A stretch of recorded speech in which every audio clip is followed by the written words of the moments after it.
चलो बेटा स्टार्ट करते हैं। तो लास्ट क्लास में हमने ये स्टार्ट किया था पार्टनरशिप, और जिसमें हमने ये बताया था आपको कि सबसे पहले तो जब नया पार्टनर आएगा तो रेशो निकालनी होती है। उसके बाद मैं आपको समझा रहा था कि हमें बैलेंस शीट क्लीन करनी पड़ती है। बैलेंस शीट क्लीन करने का क्या मतलब है कि लाइबिलिटी साइड में जो रिजर्व हैं ये पास प्रॉफिट में से बनाए जाते हैं, तो इन रिजर्व को डिस्ट्रीब्यूट किया जाता है। अगर बैलेंस शीट में गुडविल पड़ी हुई है या डेफर्ड एक्सपेंस पड़ा हुआ है, ये पास्ट ईयर के लॉसेस हैं, इसको भी ओल्ड रेशो में डिस्ट्रीब्यूट कर देते हैं क्योंकि ये ओल्ड पार्टनर से बिलोंग करते हैं। इसके अलावा जितनी भी असेट्स और लाइबिलिटी हमें क्वेश्चन में गिवन होती है, हमें उसकी रिवैल्यूएशन करनी पड़ती है। जैसे हो सकता है कि जो बिल्डिंग हमने 1 लाख की परचेज करी हो उसकी आज वैल्यू 50 लाख होगी, राइट। तो जब हम बैलेंस शीट को क्लीन करते हैं तो उसमें बहुत सारे चीजें निकल के आती हैं। आज उसके बारे में डिस्कस करेंगे, ठीक है। आज उसके बारे में डिस्कस करेंगे। कुछ जनरल एंट्रीज हैं वो हमें समझनी है, और कुछ फॉर्मेट्स भी हमें धीरे धीरे समझने हैं, राइट। तो यहाँ से देखें, तो यहाँ से आता है हमारे पास हेडिंग वही चल रही है। Cleaning of balance sheet involves, balance sheet की सफाई इन्वॉल्व्स, क्या क्या होता है इसमें। इसमें पहला आता है revaluation, revaluation of assets and reassessment of liabilities, reassessment of liabilities. Assets की रीवैल्यूएशन होती है और लाइबिलिटीज का रीअसेसमेंट किया जाता है। पहला काम ये होगा। दूसरा काम यहाँ से होगा हमारे पास distribution of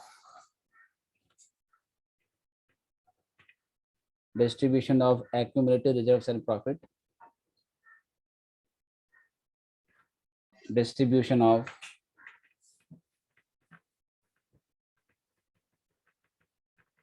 accumulated reserves and profit,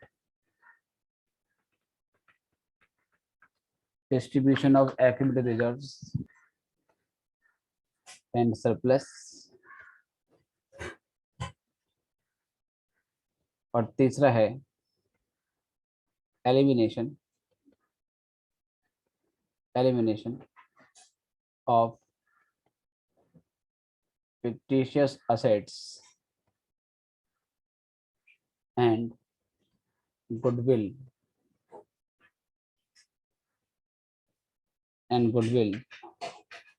from balance sheet। Balance sheet में जो फिक्टिशियस असेट्स हैं और जो गुडविल पड़ी हुई है उसको हम रिमूव कर देते हैं, उसको हम एलिमिनेट कर देते हैं। तो ये तीन चीजें इन्वॉल्व होती है जिससे हमारी बैलेंस शीट क्लीन होती है नए पार्टनर का एडमिशन करने से पहले। इन तीनों मुद्दों के बारे में हम बात करेंगे। सबसे पहला है हमारे पास revaluation of assets and reassessment of liabilities, या सिंपल इसको हम revaluation of assets and liability भी बोल सकते हैं। सर थोड़ा सा नीचे कीजिए ना। हाँ जी, बस सर। इसको हम revaluation of assets and liabilities भी बोल सकते हैं।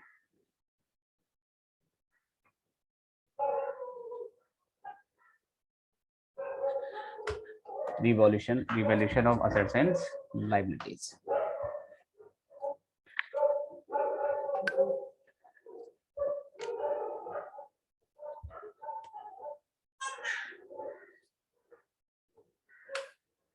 करें इसको अच्छे से।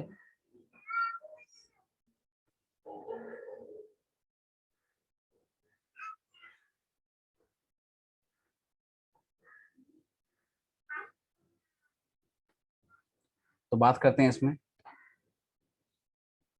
On admission of new partner,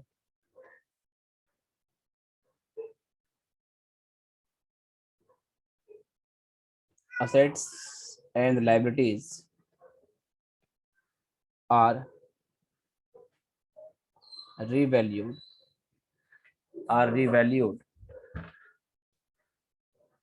to reflect their current value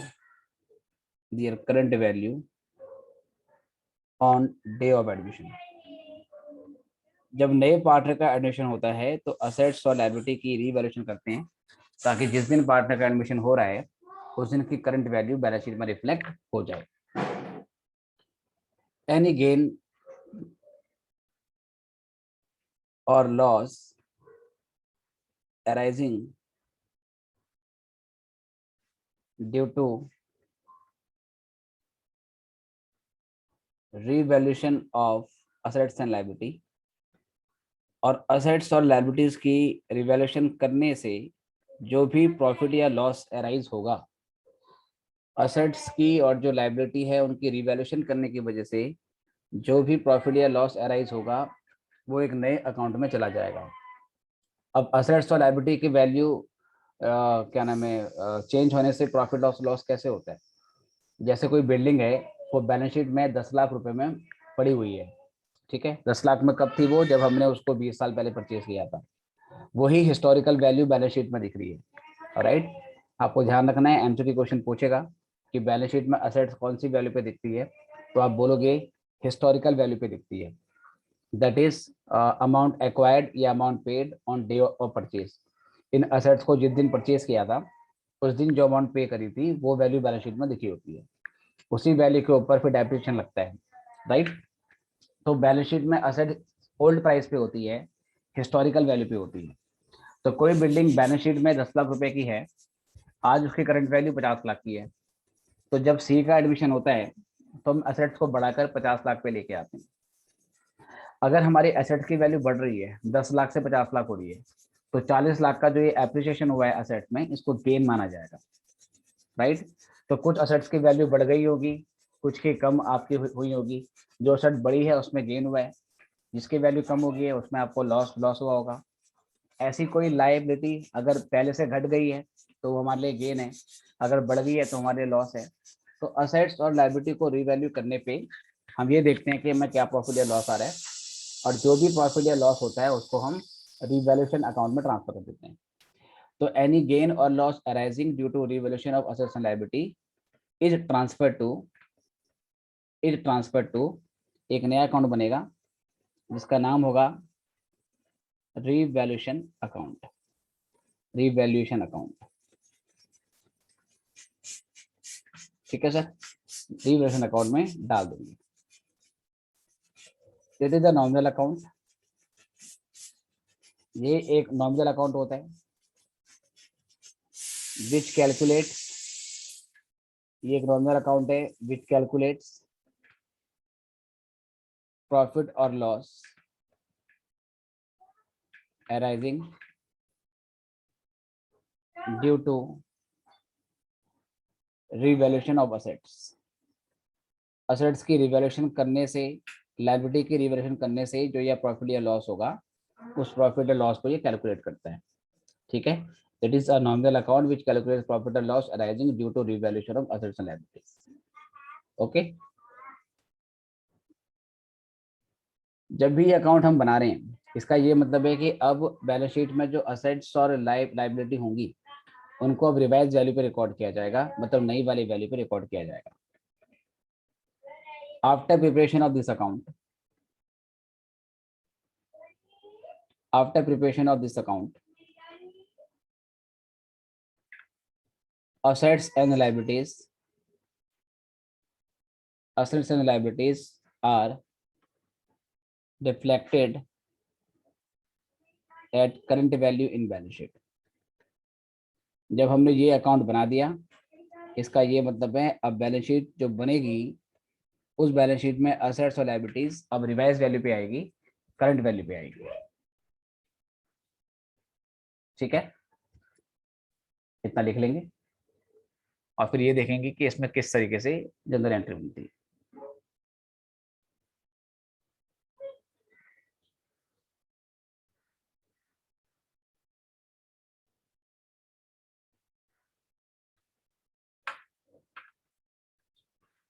अब किस सिचुएशन में हमें गेन होगा, किस सिचुएशन में लॉस होगा? अगर कोई एसेट है उसकी ओल्ड वैल्यू से ज्यादा उसकी नई वाली वैल्यू है, कोई असेट्स ओल्ड वैल्यू 2 लाख थी, नई वैल्यू 5 लाख है, जो डिफरेंस है उसको क्या बोलेंगे, गेन, ये फायदा हो गया। इसका उल्टा, कोई असेट्स की ओल्ड वैल्यू ज़्यादा है और नई वैल्यू क्या है, कम है। जैसे कोई प्लांट और मशीनरी बैलेंस शीट में 50 लाख पे दिखाई है, क्वेश्चन में कहता है इस प्लांट और मशीनरी की करंट वैल्यू केवल 10 लाख रह गई है, डिक्रीज हो गई है, उसे क्या बोलेंगे, लॉस। ठीक है। असेट्स की नई वैल्यू ज़्यादा हो जाती है ओल्ड वैल्यू से तो वो गेन है, असेट्स की नई वैल्यू कम हो जाती है ओल्ड वैल्यू से तो वो लॉस है। लायबिलिटी के केस में उल्टा होता है। अगर लायबिलिटीज की ओल्ड वैल्यू से ज़्यादा नई वैल्यू है, जो लायबिलिटी हमने बैलेंस शीट में दिखाई है नई वैल्यू और भी ज़्यादा है, तो लायबिलिटी का बढ़ना हमारे लिए क्या माना जाएगा, लॉस माना जाएगा। और कोई लायबिलिटी की अगर ओल्ड वैल्यू ज़्यादा थी और नई वैल्यू कम है तो डेफिनेटली वो हमारे लिए क्या माना जाएगा, गेन माना जाएगा। ठीक है। तो पहले ये आपको मालूम होना चाहिए, असेट्स बढ़ेगी तो प्रॉफिट है, असेट्स घटेगी तो लॉस है। इसका उल्टा, लायबिलिटी बढ़ जाती है तो वो लॉस है, और लायबिलिटी अगर घटेगी तो वो क्या हमारे लिए गेन है। क्लियर है बेटे? जहाँ नहीं समझ में आएगा मुझे रोक देना, मुझे क्वेश्चन पूछ लेना कोई भी अगर आपको डाउट। ये वाला फिर से बोलिए सर, लाइबिलिटी वाला। हाँ, मैंने कहा अगर असेट्स की वैल्यू बढ़ जाएगी, जैसे आपने कोई घर लिया 20 लाख का लिया था, आज 10 साल के बाद उस घर की वैल्यू हो गई है 5 करोड़ रुपया, तो ये प्रॉफिट है या लॉस है, प्रॉफिट है। तो एसेट बढ़ेगी तो आपके लिए गेन होता है, लेकिन एसेट्स की वैल्यू घट जाए तो आपके लिए लॉस होता है। लाइबिलिटी के केस में उल्टा होता है, अगर आपकी लाइबिलिटी बढ़ जाती है तो वो आपके लिए लॉस है ना, क्योंकि आपकी ऑब्लिगेशन ज़्यादा हो गई, आपको ज़्यादा अमाउंट पे करना पड़ेगा। लाइबिलिटी बढ़ेगी तो लॉस होगा, और लाइबिलिटी अगर घट जाती है तो वो आपके लिए गेन होगा। बताओ क्लियर है या नहीं? Yes sir, clear. राइट, ठीक है। If there is any gain, अगर कोई भी गेन हो रहा है, गेन क्यों होगा, या तो एसेट की वैल्यू बढ़ेगी या लाइबिलिटी की वैल्यू घटेगी। रिवैल्यूएशन अकाउंट इज क्रेडिटेड, जब भी गेन होगा तो रिवैल्यूएशन अकाउंट को आपने क्रेडिट कर देना है, क्योंकि ये एक नॉमिनल अकाउंट है। उसका रूल होता है debit all expenses and losses and credit all incomes and gains. और अगर लॉस हो रहा है sir, if there is any loss, loss कैसे होगा, जब असेट की वैल्यू घट जाएगी या कोई लायबिलिटी की वैल्यू बढ़ जाएगी, तो उस सिचुएशन में जो रिवैल्यूएशन अकाउंट है उसको डेबिट करना पड़ेगा। ओके। अगर कोई भी गेन होगा तो रिवैल्यूएशन अकाउंट क्रेडिट होगा, लॉस होगा तो रिवैल्यूएशन अकाउंट को डेबिट करना पड़ेगा। ये प्रॉफिट एंड लॉस अकाउंट की तरह ही है कि लॉसेस डेबिट कर दो और गेन को क्रेडिट कर दो, बस इसमें कौन से लॉस और गेन आ रहे हैं, जो असेट और लायबिलिटी की वैल्यू चेंज होने की वजह से गेन या लॉस आ रहे हैं वो हम यहाँ पे रिकॉर्ड कर रहे हैं। ठीक है, इस अकाउंट का फॉर्मेट क्या है भी देखते हैं।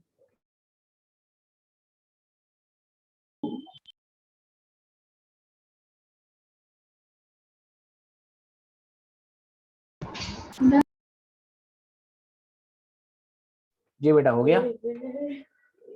Yes sir. चलो, यस सर। रिवैल्यूएशन अकाउंट का फॉर्मेट क्या है, फॉर्मेट देख लेते हैं और फिर इसकी जनरल एंट्री देखेंगे।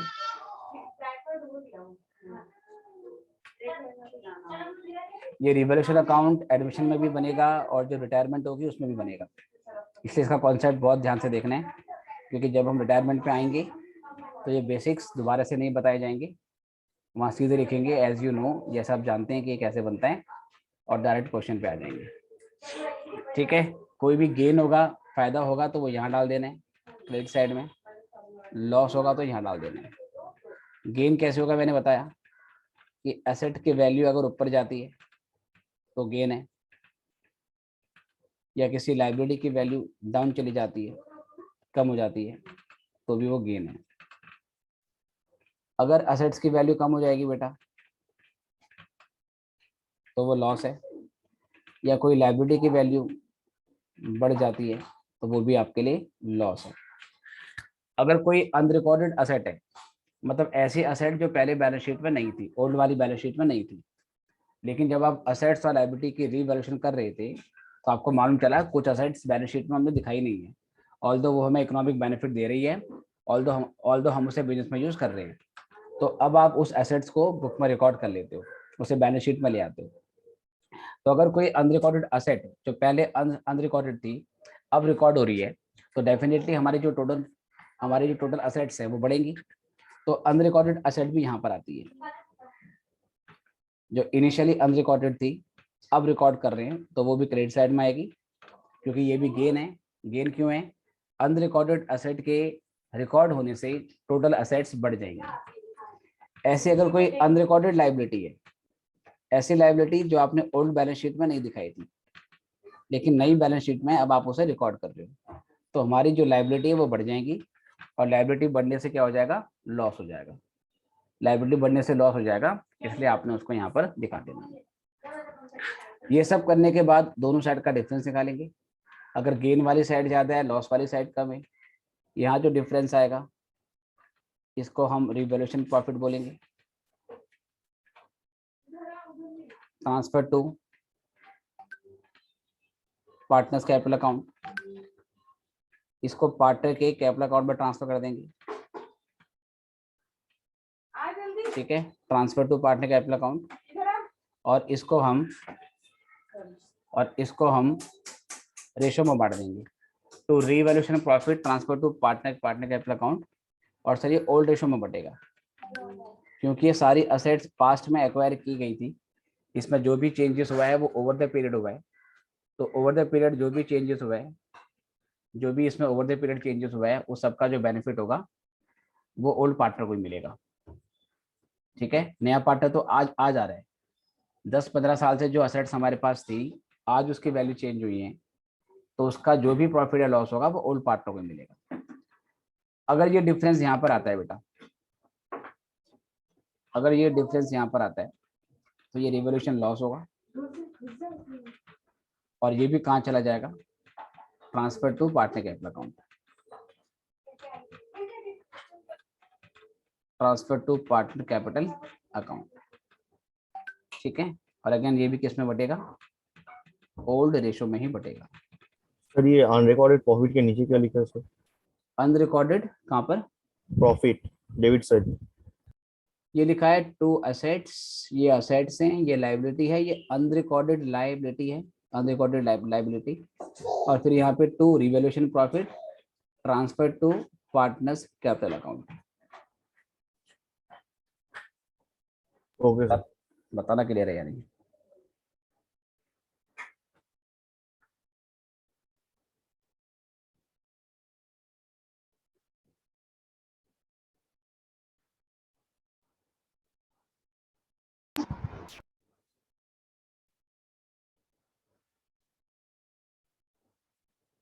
बताओ बच्चा लोग।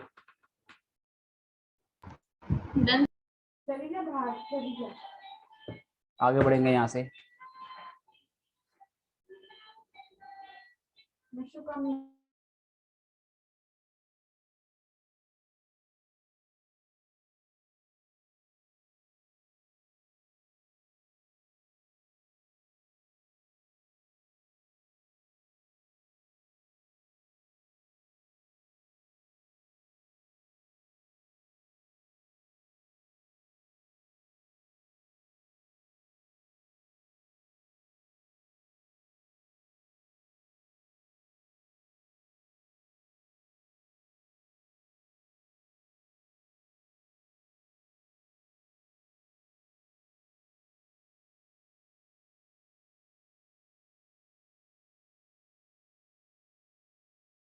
सॉरी मेरी आवाज ही नहीं आ रही। हाँ बेटा सॉरी, मेरा माइक ऑफ था। तो if there is increase in asset, अब हम जनरल एंट्री बना रहे हैं, अगर असेट्स बढ़ जाती है तो ये प्रॉफिट है या लॉस है? प्रॉफिट है सर। प्रॉफिट। प्रॉफिट है सर। तो प्रॉफिट के केस में जो रिवैल्यूएशन अकाउंट है वो क्या होगा? डेबिट या क्रेडिट? प्रॉफिट के केस में रिवैल्यूएशन अकाउंट क्या करेंगे? डेबिट या credit? Credit sir. Credit sir. तो रिवैल्यूएशन होगा क्रेडिट। और एसेट बढ़ गई है तो आपको वैसे भी पता है कि एसेट बढ़ेगी तो उसे डेबिट करते हैं। ठीक है,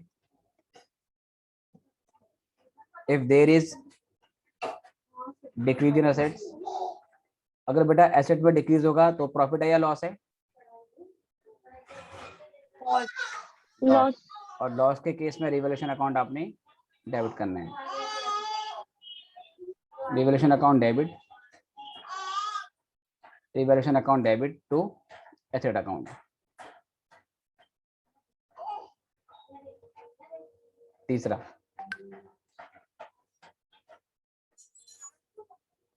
ये तो इसका हो गया।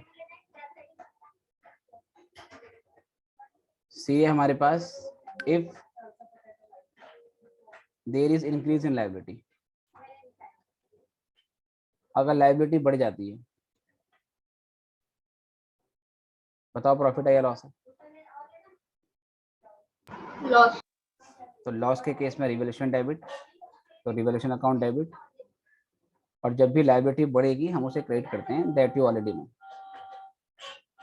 एसेट बढ़ेगी तो डेबिट होती है और लायबिलिटी बढ़ेगी तो क्रेडिट होती है। चलो चौथा, डी पार्ट एक्चुअली कहता है if there is decrease in liability,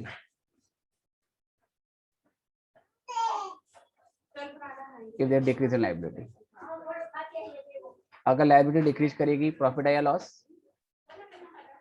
profit sir. तो प्रॉफिट के केस में रिवैल्यूएशन अकाउंट क्रेडिट, और जो लायबिलिटी डिक्रीज हुई है उसको डेबिट करेंगे। ये सब करने के बाद डिफरेंस निकाल देंगे, और अगर हमारा डिफरेंस प्रॉफिट आता है तो प्रॉफिट पार्टनर में बटेगा, प्रॉफिट पार्टनर में डिस्ट्रीब्यूट करेंगे तो पार्टनर की कैपिटल बढ़ेगी, राइट? आपको पता है अगर प्रॉफिट होता है तो वो कैपिटल में प्लस हो जाता है, और कैपिटल बढ़ेगी तो वो भी हमारी लाइबिलिटी है बिजनेस के पॉइंट ऑफ व्यू से। लाइबिलिटी बढ़ेगी तो उसे क्रेडिट करते हैं। तो जब प्रॉफिट बांटेंगे, प्रॉफिट के बांटने से पार्टनर की कैपिटल बढ़ेगी और पार्टनर की कैपिटल को भी क्रेडिट करना पड़ेगा। For distribution of revaluation profit, for distribution of revaluation profit, अगर हम रिवैल्यूएशन प्रॉफिट को डिस्ट्रीब्यूट करते हैं तो इसकी एंट्री होगी revaluation account debit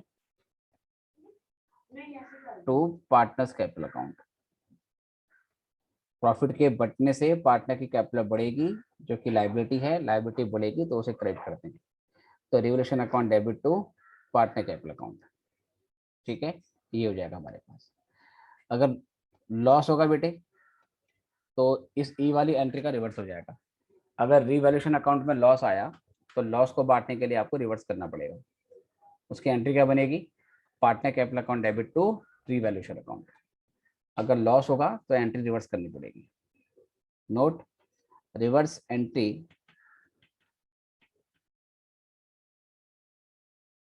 in case of loss, reverse entry in case of loss,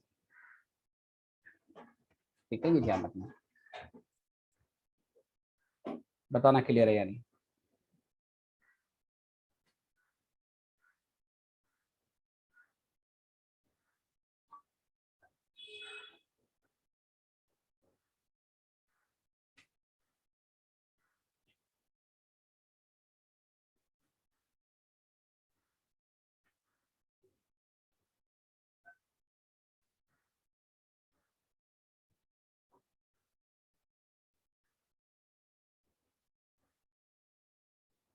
sir note वाला क्या लिखे हैं?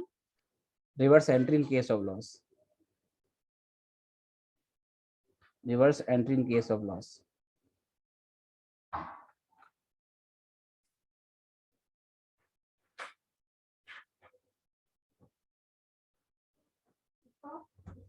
Done sir. ओके,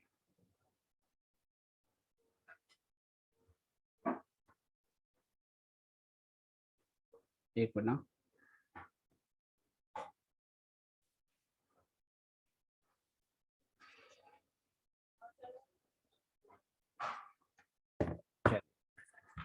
एक क्वेश्चन लेते हैं, इसमें एग्जांपल लेते हैं। इसमें कॉन्सेप्ट बेटा बहुत भारी भारी टाइम लगेगा, इसमें जो है जल्दीबाजी मत करना, ठीक है, क्योंकि 15 प्लस मार्क्स की है पूरी पार्टनरशिप। कम से कम 15 मार्क्स और ज़्यादा से 20-25 नंबर का आता है। चलो एग्जाम्पल लेते हैं। सपोज मान लो कि ए और बी पार्टनर थे 3:2 में। सी वाज एडमिटेड और सी को पार्टनर बनाने के बाद जो नया रेशो है ए बी और सी का वो 5:3:2 हो गया। तो ये हमारा ओल्ड रेशो है और ये हमारा न्यू रेशो है। ठीक है, ये ओल्ड रेशो है और ये न्यू रेशो है। चलो, तो ए बी 3:2 और ए बी सी 5:3:2 ये अपना यहाँ से आ गया। अब कुछ असेट्स हैं हमें और कुछ लाइबिलिटी हैं, उसकी ओल्ड और रिवाइज वैल्यू क्वेश्चन में गिवन है।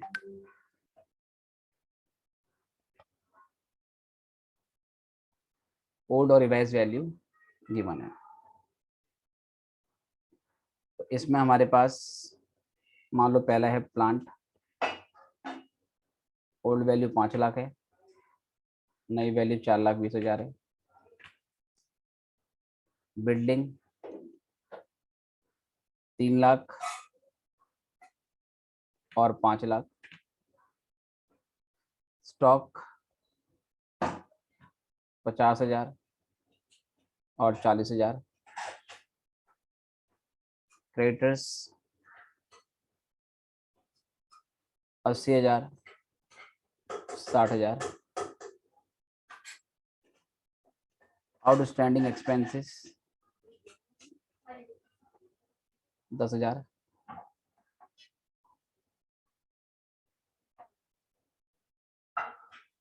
और फिर प्रीपेड एक्सपेंसेस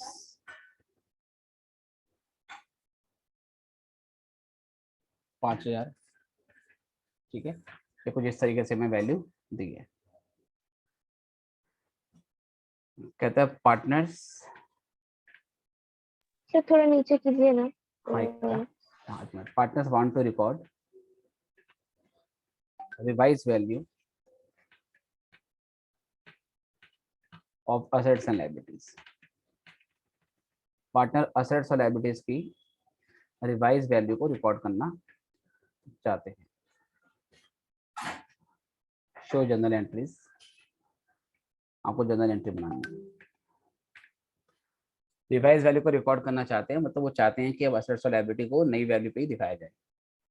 ये ओल्ड वैल्यू जो रिफ्लेक्ट हो रखी है इसको नई वैल्यू पे दिखा दी।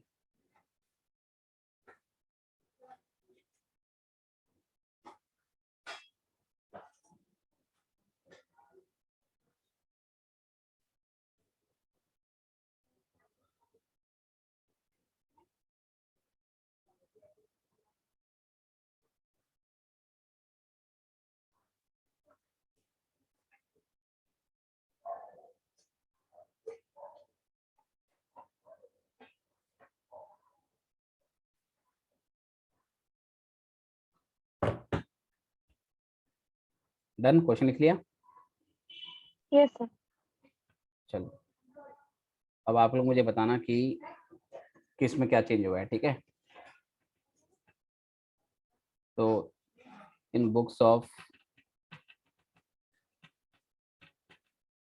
Firm of A B and C journal entries. Journal entry का पूरा फॉर्मेट बनेगा बेटा, date, particular, LF, amount, debit, amount, credit. अभी मैं फॉर्मेट को अवॉइड कर रहा हूँ। ठीक है, एक बेटा।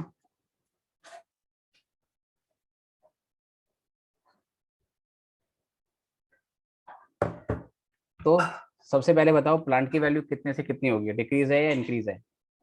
बताओ, सिंपल ये बताओ। डिक्रीज है प्लांट में, तो एंट्री बनेगी revaluation account debit to plant account. कितने का डिक्रीज है बताओ? 80,000। 80,000 का।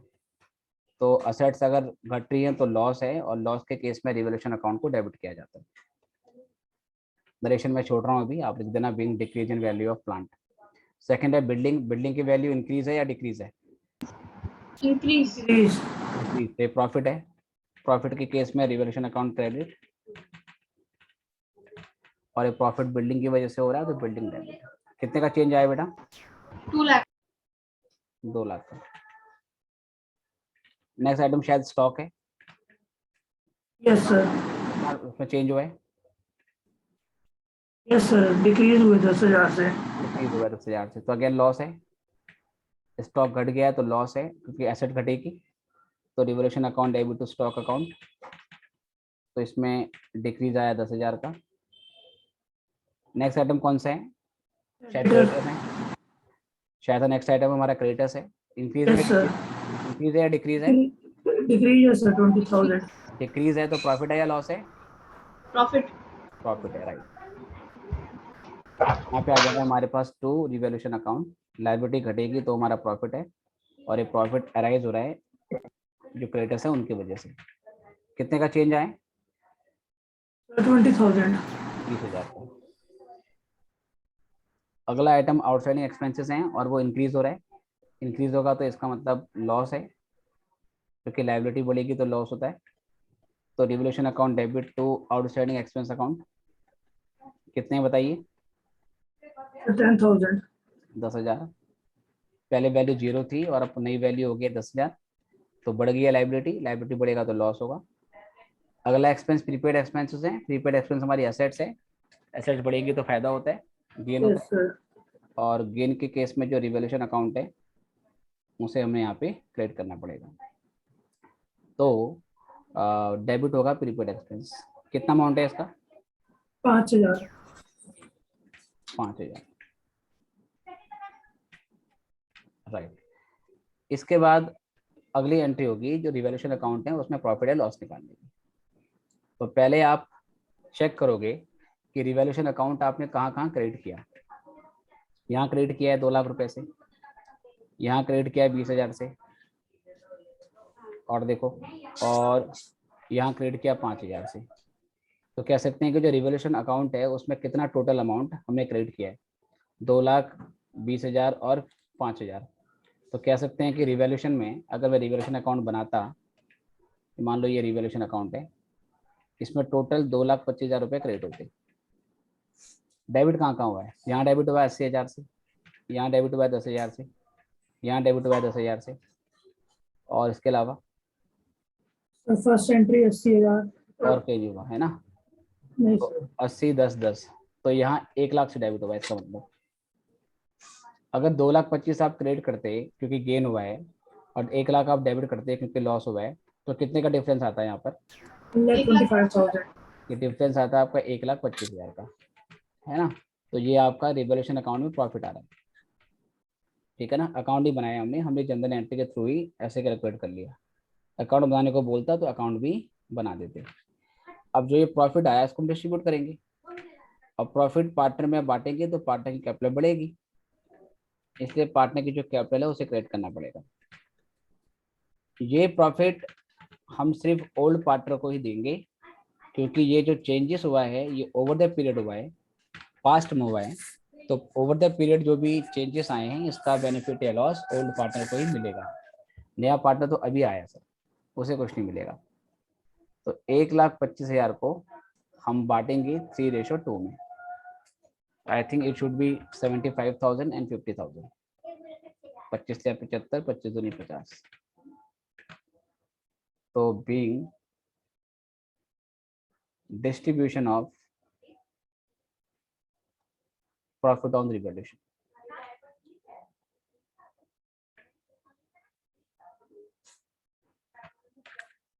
बताना क्लियर है या नहीं? सर। ठीक है, बाकी लोग बताओ बेटा। Yes, sir. ठीक है, लिख लो जल्दी से, जब हो जाएगा तो बताना, फिर आगे बढ़ेंगे। सर वो एग्जाम्पल का थोड़ा दिखाना, स्क्रीनशॉट हाँ। लेना। हाँ,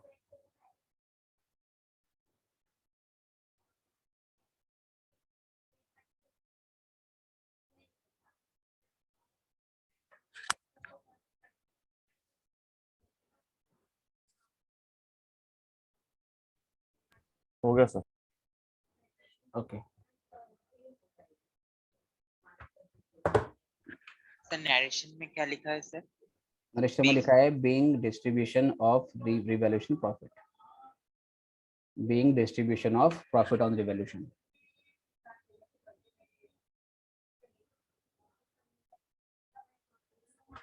क्लियर है?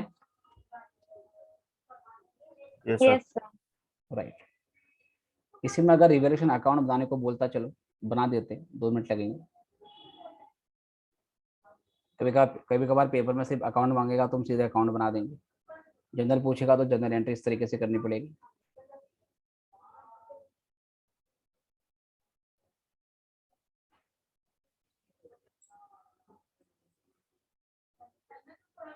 ओके, तो पहली वैल्यू प्लांट थी, प्लांट की वैल्यू डिक्रीज हो गई थी, कितने से डिक्रीज हुआ था ये बच्चों? प्लांट कितनी वैल्यू से डिक्रीज किया था? 80,000। 80,000 से 80,000। अगली वैल्यू बिल्डिंग की थी, बिल्डिंग बढ़ गई थी, प्रॉफिट है तो वो यहाँ पर आएगा, 2 लाख से शायद इंक्रीज हो गया था।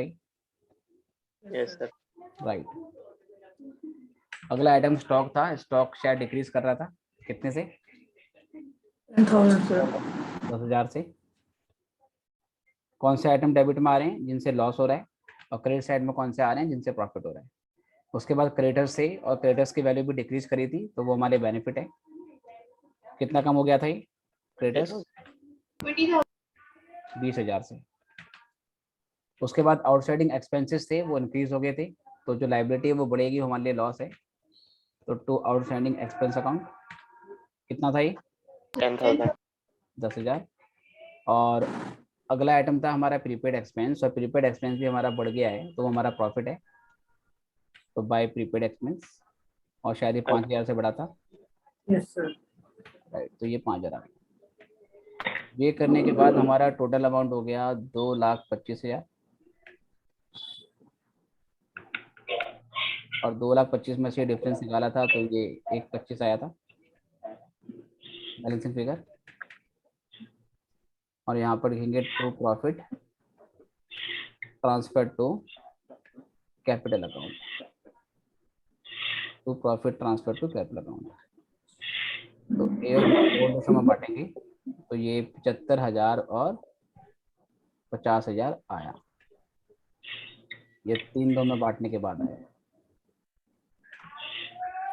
तो ये बन गया इसका revaluation account.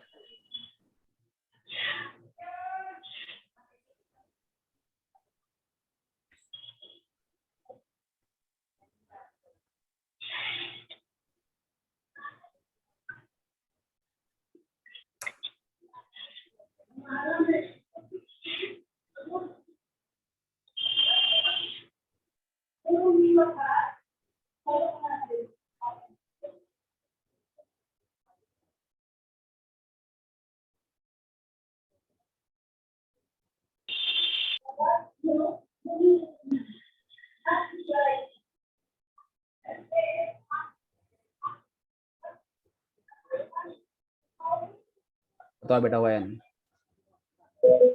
Done sir. Done sir. एक मिनट। ओके,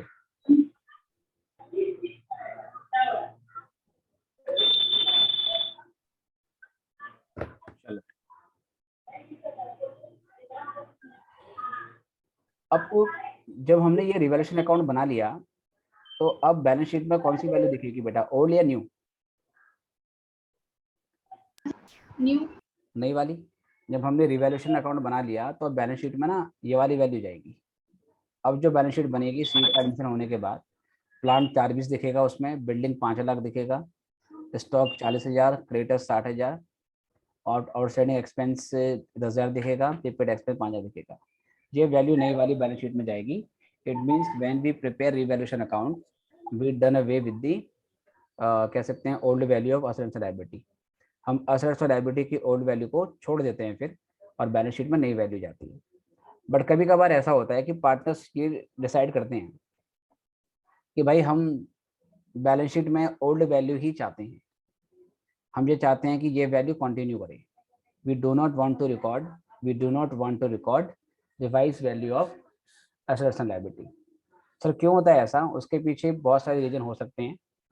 एक इसके पीछे ये फैक्टर होता है कि अगर असेट्स और लायबिलिटी आप हिस्टोरिकल प्राइस पे दिखाते हो तो रिटर्न ऑन असेट्स ये एक रेशो होता है जो बिजनेस की वैल्यू है, बिजनेस की वर्थ है, उसको मेजर करने के लिए यूज किया जाता है। तो अगर बैलेंस शीट पे असेट्स ओल्ड वैल्यू पे ही कंटिन्यू करेगी तो रिटर्न ऑन असेट्स रेशियो अच्छा दिखाई देता है। देखो एक बात बताओ, जो आप बिजनेस से नेट प्रॉफिट कमाओगे, है ना, चाहे आप असेट्स को ओल्ड वैल्यू पे दिखाओ, चाहे असेट्स को आप नई नई वाली वैल्यू पे दिखाओ, जो ट्रेडिंग प्रॉफिट लॉस अकाउंट से नेट प्रॉफिट निकलेगा, क्या उस पर कोई फर्क पड़ेगा इसका? No sir. नहीं ना, वो तो उतना ही रहेगा। मान लो कि मैंने पहले असेट्स ओल्ड वैल्यू पे दिखा रखी थी अपनी बैलेंस शीट में, और मेरी नेट असेट की वैल्यू, नेट असेट की वैल्यू का मतलब हो गया असेट में से लायबिलिटी लेस करने के बाद, मेरी जो नेट असेट थी मान लो वो 4 लाख रुपए की थी, और मैं 4 लाख पे 2 लाख रुपए का प्रॉफिट, नेट प्रॉफिट अर्न कर रहा हूँ, तो मेरा जो रिटर्न ऑन असेट्स है वो बनेगा बेटा 50%। 2 lakh divide by 4 lakh into 100, 50% का मेरा रिटर्न ऑन असेट दिखेगा। ठीक है, लेकिन अगर मैं यही असेट्स को रीवैल्यू कर दूं और इनको बैलेंस शीट में मैं 4 लाख की वैल्यू ना दिखाकर 50 लाख की वैल्यू दिखा दूं, इनको करंट वैल्यू पे ले आऊं, लेकिन अभी भी मैं 2 लाख रुपए का नेट प्रॉफिट कमा रहा हूँ। अब अगर मैं 2 लाख बाय 50 लाख इंटू 100 करता हूँ तो मेरा जो रिटर्न ऑन असेट्स है वो 4% दिखेगा। तो जो बिजनेस 50% रिटर्न ऑन असेट पे अट्रैक्टिव दिख रहा था, वो 4% के रिटर्न ऑन असेट्स पे अब अट्रैक्टिव नहीं दिखेगा। तो इसका बिजनेस की वैल्यूएशन के ऊपर फर्क पड़ता है। पब्लिक की जो आइज है, जो लेमेन है, जो बिजनेस को इतना डीपली देखते नहीं है, उनके ऊपर इसका फर्क पड़ता है। तो कई बार पार्टनर अपने रिटर्न ऑन असेट्स को एग्जैक्ट रखने के लिए, उसको इंटैक्ट रखने के लिए, वो की मतलब वो चेंज ना हो, ये डिसाइड करते हैं कि हम बैलेंस शीट में असेट और लायबिलिटी को ओल्ड वैल्यू पे ही कंटिन्यू करेंगे। ठीक है, ये मैंने आपको इसका प्रैक्टिकल रीजन बताया, बुक में कहीं नहीं लिखा है ऐसा। बुक में सिंपल बोलता है कि अगर रिवाइज वैल्यू को रिकॉर्ड करना चाहते हैं तो रिवैल्यूएशन अकाउंट बनाते हैं, उसके थ्रू जनरल एंट्री कर देते हैं, और अगर वो रिवाइज वैल्यू को रिकॉर्ड नहीं करना चाहते हैं तो दूसरा ऑप्शन है। बट मैंने रीजन बताया कि क्यों रिकॉर्ड करना नहीं चाहते हैं। वजह यही है कि वो अपने रिटर्न ऑन एसेट्स को इंटैक्ट रखना चाहते हैं। चलो, अगर नहीं रिकॉर्ड करना चाहते हैं तो क्या होगा, what option do we have? और कभी कभार क्वेश्चन में अगर कुछ बोला ही ना हो कि असेट्स और लायबिलिटीज की रिवाइज वैल्यू रिकॉर्ड करनी है या नहीं करनी, तो हम ये मानेंगे कि रिकॉर्ड करनी है। कुछ ना बोला हो तो वी विल एज्यूम कि असेट्स और लायबिलिटी को रिवाइज वैल्यू पे ही दिखाना है, नई वैल्यू पे दिखाना है, क्योंकि ये ज़्यादा ट्रू एंड फेयर व्यू होगा बिजनेस का।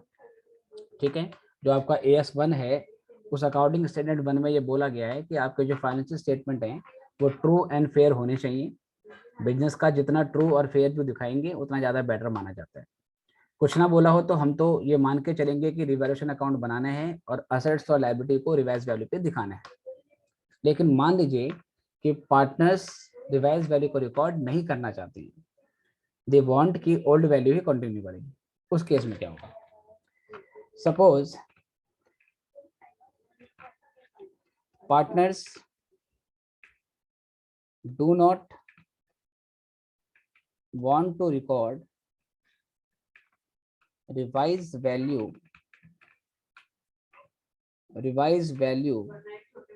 of assets and liabilities.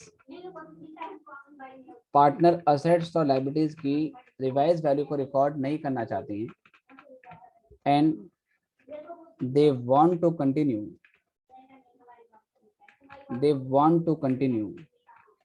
with old value of assets and liabilities. वो assets और liabilities की old value को ही कंटिन्यू करना चाहते हैं। सर क्यों सर क्यों ऐसा वो करना चाहते हैं? क्योंकि जो AS10 है sir, PPE property plant equipment, उसमें बोला गया है कि असेट्स को और जो ये हमारी लाइबिलिटी होती हैं, इनको एक्विजिशन कॉस्ट पे दिखाना होता है। जितने प्राइस पे आपने एक्वायर किया उस वाली कॉस्ट पे दिखाओ। तो AS10 भी अपनी जगह ठीक है, AS1 भी अपनी जगह ठीक है। मान लो कि हमने AS10 वाला ऑप्शन ले लिया, पार्टनर्स उसको यूज करते हुए कह रहे हैं कि हम असेट्स को लायबिलिटी को ओल्ड वैल्यू पे दिखाएंगे। दिखाओ सर, कोई दिक्कत नहीं है ना? अब क्या होगा? तो if partners do not want to record revise value of assets and liabilities and they want to continue with if नहीं है ये, with old value of assets and liabilities, then उस केस में क्या करेंगे हम?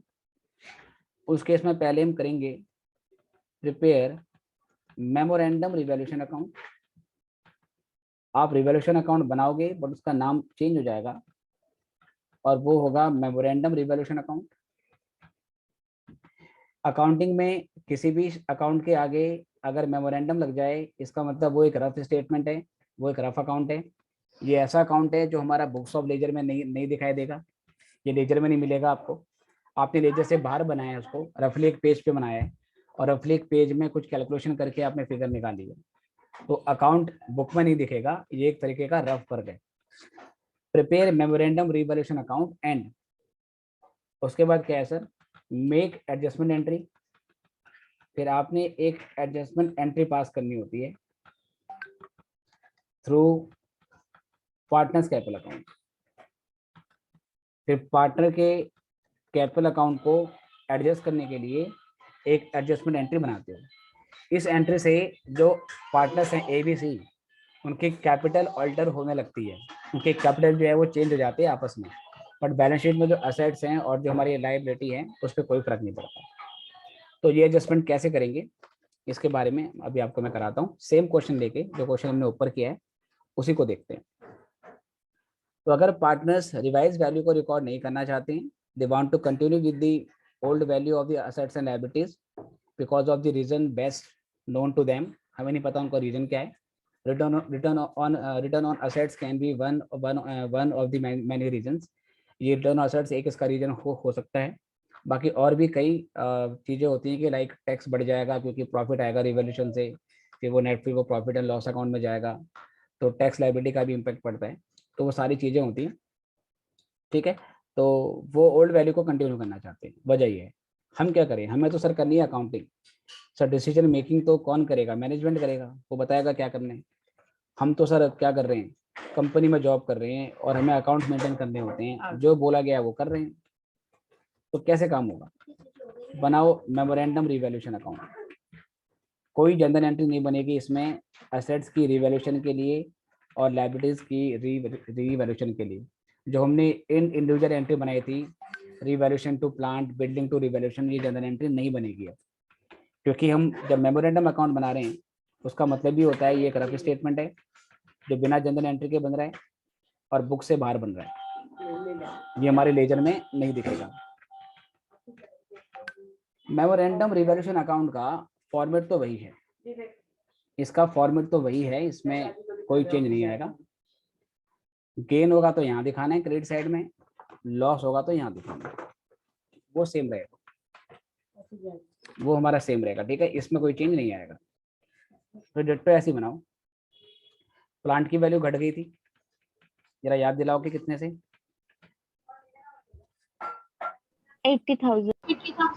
80,000 से। बिल्डिंग की वैल्यू बढ़ गई थी 2 लाख से I guess. Yes, sir. Stock की वैल्यू घट गई थी 10,000 से। Yes, sir. क्रेडिटर्स की वैल्यू डिक्रीज हो गई थी 20,000 से, तो ये हमारा फायदा था,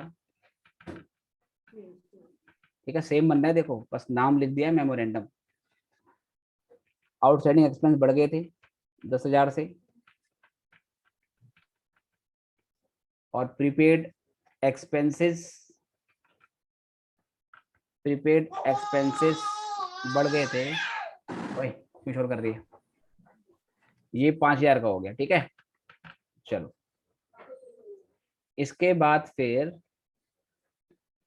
ये हो गया हमारा 2,25,000, ये भी 2,25,000 और यहाँ से 1,25,000 का प्रॉफिट आया सर, ये पहला भी आया था, लेकिन इसको अभी डिस्ट्रीब्यूट नहीं करना है आपने, इसको सिंपल लिखो ऐसे, तो प्रॉफिट ऑन रिवैल्यूएशन, तो प्रॉफिट ऑन रिवैल्यूएशन ये बैलेंसिंग फिगर है। बस पहले यहीं से ओल्ड रेशो में बांट के पार्टनर कैपिटल अकाउंट में ट्रांसफर कर दिया था, यहाँ पर ऐसा नहीं करना है, ठीक है, क्योंकि ये मेमोरेंडम है, ये सारी फिगर रफ है, तो रफ फिगर की जनरल एंट्री बना नहीं सकते, ये सारी रफ फिगर्स है, रफ फिगर्स की जनरल एंट्री नहीं बनेगी। तो ये तो बेटा पहले जैसे ही बना। उसके बाद क्या होगा, आप एक वर्किंग नोट बनाओगे। वर्किंग नोट में पहले लिखोगे ओल्ड रेशो क्या है ए और बी का, वो है 3:2।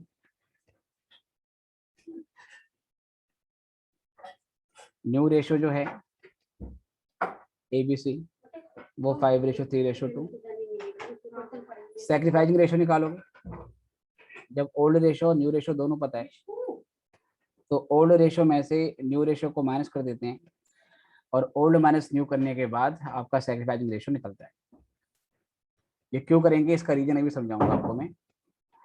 ए का जो सेक्रीफाइस है वो 3/5 है, सॉरी ए का ओल्ड रेशो 3/5 है, नया 5/10 है।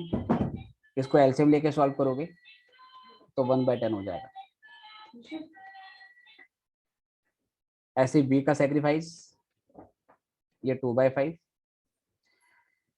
बी का old ratio 2/5, new ratio 3/10, LCM लेके सॉल्व करोगे 1/10। तो इसने 1/10 सेक्रीफाइस किया, इसने 1/10 सेक्रीफाइस किया, तो sacrificing ratio of A and B is equal to A का सेक्रीफाइस रेशो बी का सेक्रीफाइस। तो 1/10 1/10 1:1, 1/10 1/10 1:1। तो ये आ गया हमारा सेक्रीफाइसिंग रेशो। ठीक है, अब क्या किया जाएगा सर? अब क्या सर थोड़ा स्क्रीन नीचे कीजिए ना सर। हाँ ठीक है, लिख लो पहले।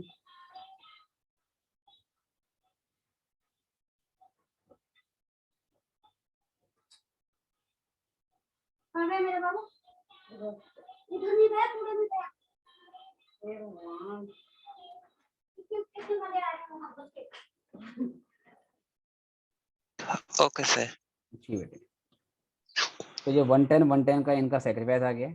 ठीक है, इनफैक्ट हमें इसकी जरूरत नहीं है, ये नहीं करना है हमें, ये नहीं करना है, ये रेशो नहीं निकालनी है, फ्रैक्शन में गेन निकालना है। अगर मैं बोलूं कि सी का कितना सेक्रीफाइस हुआ, तो सी ने तो कोई सेक्रीफाइस ही नहीं किया, उसका तो रेशो बढ़ रहा है ना।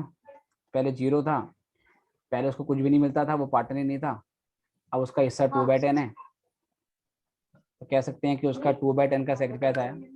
माइनस पाने का मतलब है इसको गेन हो रहा है, इसको गेन हो रहा है। इन्होंने सेक्रीफाइस किया है, इसने भी सेक्रीफाइस किया है, और इसको गेन हुआ है। इसका हिस्सा 0 से 2/10 हो गया, राइट। अब एंट्री क्या बनेगी इसकी? जिस पार्टनर को गेन हुआ है, जिस पार्टनर को गेन हुआ है उसको डेबिट करेंगे। ठीक है, जनरल एंट्री क्या बनेगी देखो, जिसको गेन हुआ है उसको डेबिट करेंगे। सी को गेन हुआ है तो सी डेबिट होगा, और ए और बी को लॉस हुआ है तो उन्हें क्रेडिट करेंगे। मतलब जो गेनिंग पार्टनर है वो कंपनसेट करेगा सेक्रीफाइसिंग पार्टनर। क्यों करेगा बताऊंगा अभी, रीजन अभी मालूम चलेगा। पहले लॉजिक ये है कि गेन और लॉस निकाल लो। जिसको गेन हुआ है उस पार्टनर को डेबिट करो, उसके कैपिटल को घटा दो, और जिन्होंने सेक्रीफाइस किया उनके कैपिटल को बढ़ा दो। तो गेनिंग पार्टनर अपनी कैपिटल से कुछ अमाउंट सेक्रीफाइसिंग पार्टनर को ट्रांसफर करेगा। कितना अमाउंट करेगा ट्रांसफर? रिवैल्यूएशन पे प्रॉफिट कितना आया था हमारा? मेमोरेंडम रिवैल्यूएशन पे प्रॉफिट आया था 1,25,000। इस 1,25,000 का 2/10 निकालेंगे। ये 210 क्या है सर? 210 गेन है सी का, तो यह आया 25,000। सी 25,000 रुपये ट्रांसफर करेगा अपने कैपिटल अकाउंट से ए और बी के अकाउंट में। कितने? इसको मिलेगा 110 मम्मी, और फिर ये 1,25,000 का 1/10, तो ये 12,500 और ये भी 12,500। तो ये हमने एडजस्टमेंट एंट्री बनाई है कि अगर हम बैलेंस शीट को ओल्ड वैल्यू पे रिकॉर्ड करना चाहते हैं तो ए और बी सी से बोलेंगे, देख भाई क्या बोलेंगे, सुनना ध्यान से। असेट्स और लायबिलिटीज की वैल्यू चेंज हो गई है, चेंज हो गई है, तो असेट्स और लायबिलिटी में जो भी एप्रिसिएशन हुआ है, जो भी चेंजेस हुए हैं, वो ओवर द पीरियड हुए हैं व्हेन यू वर एब्सेंट। तो उस एप्रिसिएशन का बेनिफिट हमें मिलना चाहिए, आपको नहीं मिलना चाहिए। सी बोलेगा एग्रीड। ए और बी बोलेंगे लेकिन हम बैलेंस शीट को ओल्ड वैल्यू पे ही कन्वर्ट करना चाहते हैं, हम बैलेंस शीट को ओल्ड वैल्यू पे ही कन्वर्ट करना चाहते हैं। लेकिन मान लो कोई असेट्स जो कि हमने 10 लाख की खरीदी थी, आज उसकी वैल्यू 1 करोड़ है।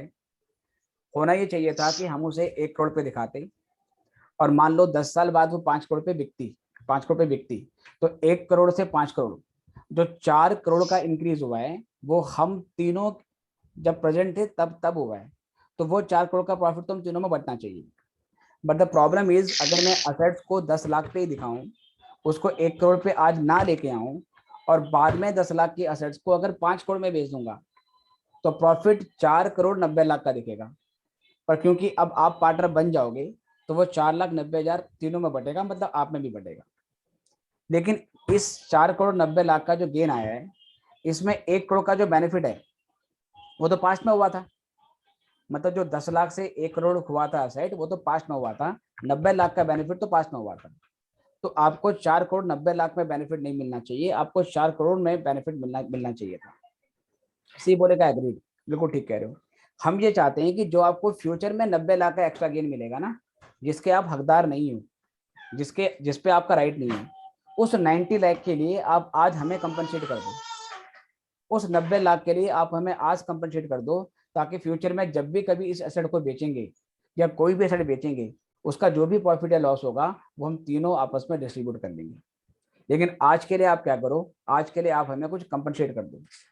तो ये जो एंट्री है, ये क्या एंट्री है कि असेट और लायबिलिटी में चेंजेस हुए हैं पास्ट में, जब केवल ए और बी थे, उस वजह से जो गेन आया है वो गेन आज सी दे रहा है ए और बी को। ए का बनता है 12,500, बी का बनता है 12,500। अब फ्यूचर में असेट जब भी नई वैल्यू पे बिकेगी, चाहे वो बैलेंस शीट में ओल्ड वैल्यू पे ही है, चाहे वो बैलेंस शीट में ओल्ड वैल्यू पे ही है, जब भी फ्यूचर में अब असेट्स नई वैल्यू पे बिकेगी तो सी का बिल्कुल प्रोपोर्शनल राइट हो जाएगा, सी का जितना हक बनता है सी का उतना हिस्सा बन जाएगा। तो ओल्ड वैल्यू रिकॉर्ड करने से पुराने पार्टनर को नुकसान ना हो, जो ओल्ड वैल्यू में एप्रिसिएशन हुआ है उसका बेनिफिट ए और बी को ना मिले, ऐसा ना हो, इसलिए सी क्या करेगा, ए और बी को कंपनसेट कर देगा। इसको और हम तरीके से ऐसे भी देखते हैं, इसको एक तरीके से और देखते हैं, सुनना ध्यान से, ये ज्यादा बेटर समझ में आएगा आपको। ऑल्टरनेटिवली इसको ऐसे समझें, नॉर्मली जो रिवैल्यूएशन का प्रॉफिट है वो कौन से पार्टनर में बढ़ता है और कौन से रेशियो में बढ़ता है, नॉर्मली बताइए जरा। ओल्ड रेशियो में। ओल्ड रेशियो में बढ़ता है। तो रिवैल्यूएशन प्रॉफिट हमारा 1,25,000 था, ये ओल्ड रेशियो में बढ़ना चाहिए 3-2 में। अगर बढ़ना चाहिए तो ए को कितना मिलना चाहिए, 75,000। लेकिन ये हम अभी नहीं बांट ही नहीं रहे, हम अभी नहीं बांट रहे। अगर अभी नहीं बांट रहे तो फ्यूचर में कभी ना कभी तो असेट बिकेगी, कभी ना कभी तो उसमें प्रॉफिट होगा जिसमें ये पुराना प्रॉफिट भी इंक्लूड होगा। तो ये 1,25,000 भविष्य में नए रेशो में बढ़ जाएगा 5-3-2 में। बताओ जरा, अगर 1,25,000 को 5-3-2 में बांटूंगा तो कितना कितना हिस्सा बनता है, ये बनेगा 25,000, ये बनेगा आपका 37,500 और ये बनेगा आपका कितना आएगा बताओ, 62,500। 62,500। अब जरा देखो, ए को रिवैल्यूएशन के प्रॉफिट में 75,000 मिलना चाहिए था, लेकिन नए अरेंजमेंट के अनुसार फ्यूचर में जब भी असेट्स की रीवैल्यूएशन होगी उसे 62,500 ही मिलेगा। मिलना चाहिए था 75,000, बट बाद में उसको केवल 62,500 ही मिलेगा। तो ए को प्रॉफिट हो रहा है या लॉस हो रहा है, लॉस हो रहा है। कितने का, 12,500। इसको 12,500 का लॉस हो रहा है, जिसको हम सैक्रिफाइस बोलेंगे। बी को इस रिवैल्यूएशन के प्रॉफिट में 50,000 मिलना चाहिए, लेकिन ये बैलेंस शीट में ओल्ड वैल्यू कंटिन्यू कर रहे हैं। ये कह रहे हैं कि हम अभी रिवैल्यूएशन नहीं करना चाहते, फ्यूचर में कर लेंगे। लेकिन फ्यूचर में तो फिर आज तो सी भी घुस गया, तो वो रिवैल्यूएशन का जो गेन आएगा उसमें सी को भी हिस्सा मिलेगा। तो अगर वो फ्यूचर में रिवैल्यूएशन कराएंगे तो बी का हिस्सा भी कम हो जाएगा, कितने से, 12,500 से, तो बी को भी लॉस है। सी जो कि अभी नहीं है, अगर हम आज ही असेट्स का रिवैल्यूएशन कर दें तो सी का कोई हिस्सा नहीं बनता, लेकिन हमने आज रिवैल्यूएशन नहीं करी, हमने कहा फ्यूचर में देख लेंगे, पर फ्यूचर में तो सी को भी हिस्सा मिल जाएगा। तो सी जिसका कुछ भी हिस्सा नहीं बनता था उसे 25,000 मिलेगा, ये तो गेन हो गया। अल्टीमेटली कौन सफर कर रहा है, ए और बी सफर कर रहे हैं और सी को गेन हो रहा है। तो ए और बी सी से डिमांड करेंगे कि सी भाई तू हमें 25,000 रुपये दे दे, 12,500 ए को दे दे, 12,500 बी को दे दे, ताकि अगर हम आज रिवैल्यूएशन ना करके फ्यूचर में जब रिवैल्यूएशन करेंगे और तुझे 25,000 का गेन होगा तो वो गेन आज सेटअप हो जाएगा। तो उस टाइम हमें दर्द नहीं होगा कि तुझे 25,000 बिना फालतू के मिल गए। बोलो क्लियर है या नहीं? Yes, sir. एवरीवन? तो एंट्री वही बनेगी, देखो गेन वाले पार्टनर को डेबिट करना है। गेन वाला पार्टनर कौन है, सी, तो सी को डेबिट करो। अमाउंट कितना है सर इसका, अमाउंट है 25,000 का। ये गेन वाला पार्टनर है, इसको डेबिट करेंगे। ठीक है, थोड़ा ये बीच हो गया तो मैंने दोबारा लिख दिया। गेन वाला पार्टनर हमारा सी है, सी को गेन हो रहा है 25,000 का। रूल यही है, गेन वाला पार्टनर डेबिट होगा और जो लॉस वाले पार्टनर है उसे क्रेडिट करेंगे। तो एंट्री ये बनेगी हमारी, ठीक है, ये मुझे चेंज लिखा हुआ है, कितने का चेंज आया। एंट्री ये बनेगी सी डेबिट और ए और बी क्या हो जाएगा, क्रेडिट। ये एक एंट्री बनेगी। तो जो हमने वो 6-7 एंट्री बनाई थी जब रिवाइज वैल्यू को रिकॉर्ड करना चाह रही थी, ये 6 एंट्री थी ना, अब ये एंट्री नहीं बनेगी। ये 1 2 3 4 5 6 7 एंट्री नहीं बनेगी अगर पार्टनर ओल्ड वैल्यू के साथ ही कंटिन्यू करना चाहते हैं। पार्टनर को पहले मेमोरेंडम रिवोल्यूशन अकाउंट बनाना पड़ेगा, वहाँ से आपका प्रॉफिट या लॉस निकलेगा। ठीक है, तो उसके बाद चेंज इन रेशो निकालेंगे। अगर चेंज इन रेशो भी नहीं निकालना तो ये कर लो, बस शॉर्ट में ये कर लो, मत करो old ratio minus new ratio. Profit को एक बार ओल्ड में बांटो, प्रॉफिट को एक बार न्यू में बांटो, वहाँ से डिफरेंस आएगा। फिर ये देखो किसको गेन हुआ है किसको लॉस हुआ है। जो गेन होगा उसको डेबिट करो, सी को डेबिट कर देंगे और ए और बी को क्रेडिट करना पड़ेगा। ये एंट्री बन जाएगी। ये करने के बाद अब बैलेंस शीट में जो असेट्स हैं वो ओल्ड वैल्यू पे कंटिन्यू करेंगे। बताओ बेटा, क्लियर है या नहीं? Yes, कुछ ना बोला हो तो कौन सा वाला ऑप्शन लेना है? रिवाइज वैल्यू रिकॉर्ड करनी है या नहीं?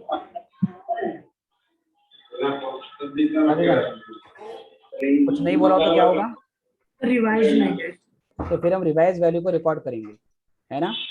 Yes, कुछ sir. नहीं बोला होगा तो हम रिवाइज वैल्यू को रिकॉर्ड करेंगे।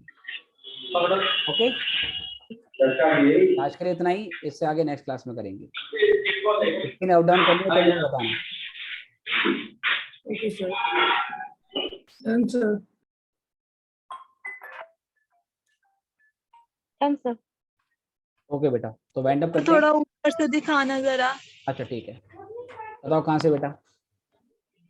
सर, इससे भी ऊपर थोड़ा सा, ओके यहीं से सर। ओके बेटा।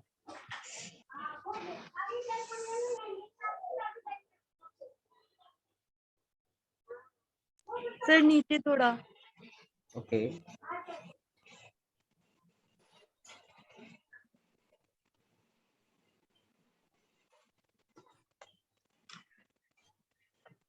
सर नेक्स्ट इसके नीचे,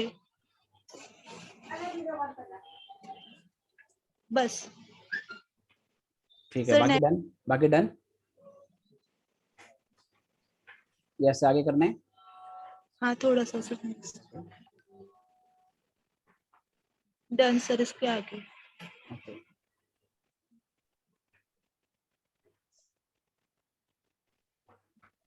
डन सर।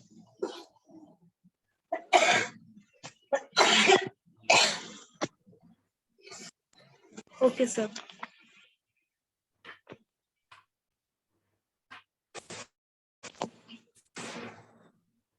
डन।